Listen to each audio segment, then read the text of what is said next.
Deep in the Amazon rainforest, there lived a school of piranhas, small yet fierce fish known for their ravenous appetite. The piranhas lived happily, but their hunger often led them to overindulge, causing them to become weaker and more aggressive. The oldest piranha, named Pablo, noticed this trend. He was concerned about the future of his fellow fish and decided to teach them a lesson. One day, Pablo came up with a plan. He invited all the piranhas to a feast, but instead of food, he presented them with a mirror. "Look, my friends," Pablo said, "this mirror reflects our true selves.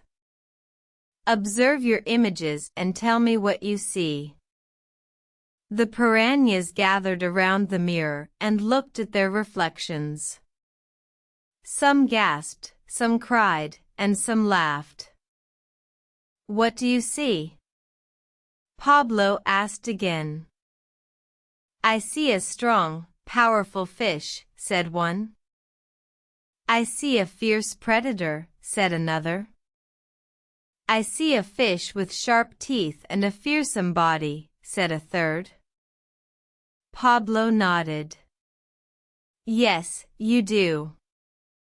But remember, these are only your physical aspects. What about your inner selves? Your thoughts, your actions, your character?" The piranhas were silent. They realized that their hunger and aggression had overshadowed their true selves. From that day forward, the piranhas learned to control their hunger and to live in harmony with each other and the Amazon.